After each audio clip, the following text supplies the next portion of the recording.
Hello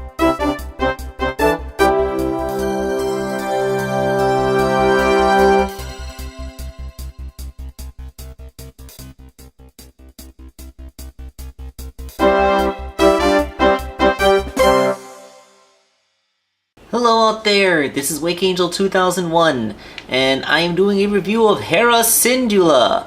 I found one at New York Comic Con. It was 30 bucks, which is half again the price what I would have spent at Toys R Us, but she never showed up in any of the Toys R Us's in my areas, because apparently where I live it really sucks for toy distribution.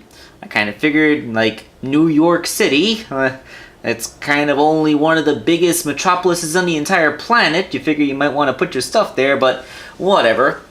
The packaging is your typical Black Series. She's number 42, meaning that she is the answer to life, the universe, and everything. And now I had to interrupt this video to answer that phone call. And one cut later, we're back to number 42.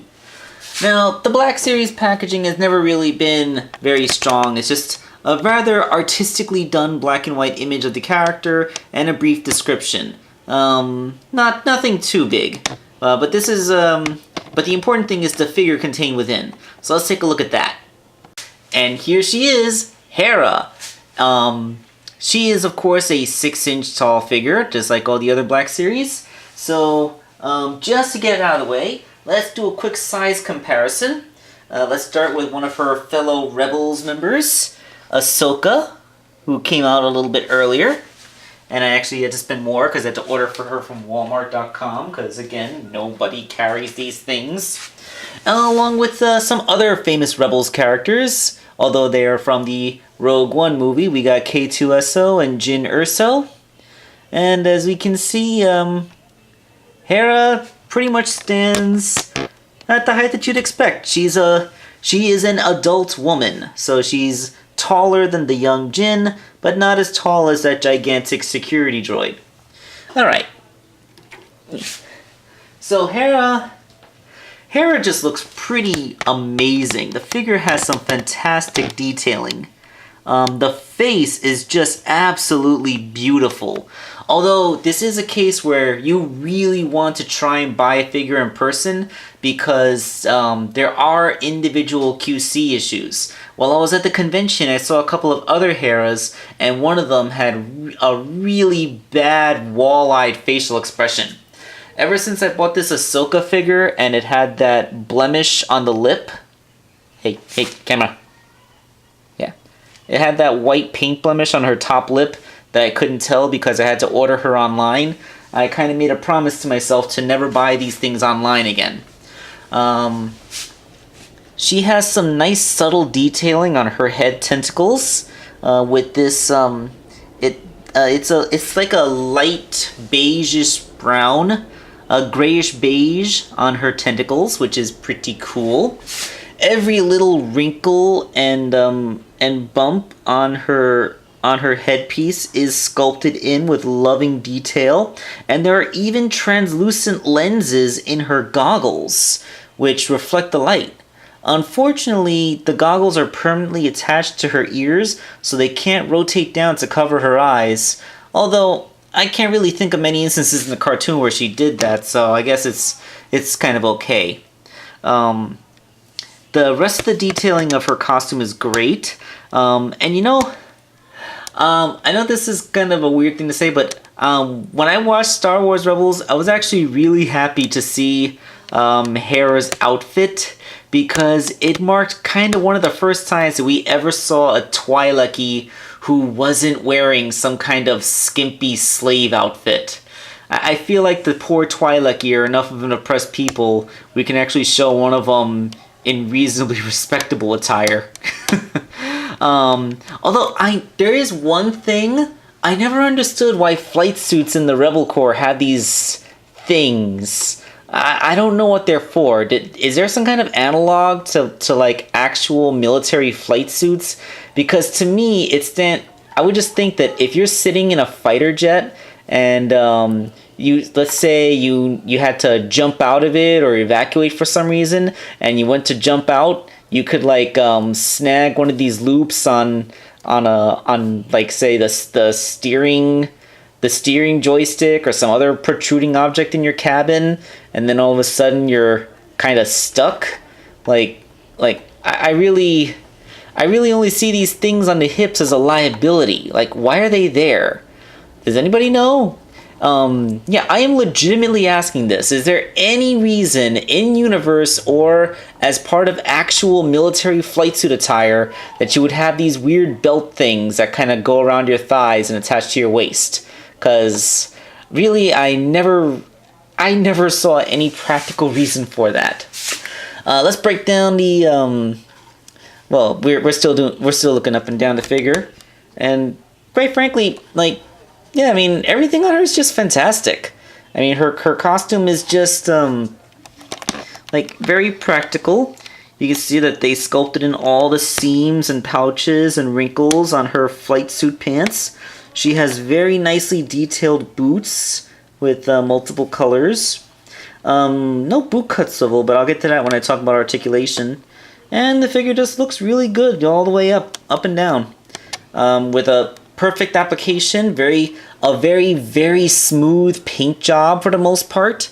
There's almost no places on this entire figure where there's any kind of embarrassing paint marring, and it's just a really good looking thing. Now, her articulation, she can put her arms out all the way. These things on her shoulders are just flexible enough that they can move a bit, so you can go out to a full tree pose if you want. She only has single joint elbows, but they do get a full 90 degrees, and she has a bicep swivel. Her head is ball jointed, and unlike Ahsoka, her head tentacles do not limit the movement of it. I mean, they limit it a little bit, but you can... If you move the arm the right way, then there you go. And you know, like, this is about as far as a human neck can move, so I wouldn't really want it to go any further than that. She has like a ball joint here, which serves as a rocker, a crunch, and a swivel all in one, which is very excellent, very nice economy. Get to lower the parts count while increasing posability. I just got an extra life. She has wrist swivels, and I can see where they sculpted in a hinge there. Well, yeah, here it is. But I have not been able to move that joint. It might be paint stuck, it might be flashing on the sculpt, but every time I try to move that, I just feel like I'm stretching the pin underneath. So I don't want to push it. I'm afraid I might snap her wrist. Same deal with her other wrist. It rotates just fine, and it looks like there is definite sculpt for a hinge, but the hinge is very stuck. I don't know if it's paint stuck, but you know what? It's okay. It's not like Hera's a swordsman, or I need her wrist to do all kinds of fancy stuff. Rotating is all that she really needs her wrist to do. She has ball-jointed hips, which get a good range. They can go out quite far. They can go forward. Like, if they ever released the Ghost or the B-Wing, or you know, any of the Rebels vehicles, then she should easily be able to sit in a pilot seat, and she can even have her leg go back kind of far. I mean, let's put 1 to straight up vertical. Like, that's not bad. Usually the sculpt of the butt prevents the legs from going back very far, but that's decent. I mean, it's not super athletic, but then again, Hera was never really a super athletic character. She has really nice double-jointed legs, knee joints. Look at that. That's quite a lot of curl you can get out of them. And then her feet can point, and she has an ankle rocker pivot. All very good. So you can actually get Hera to stand in poses that are pretty dynamic. And frankly, quite a bit more dynamic than anything I've ever seen her do on the show.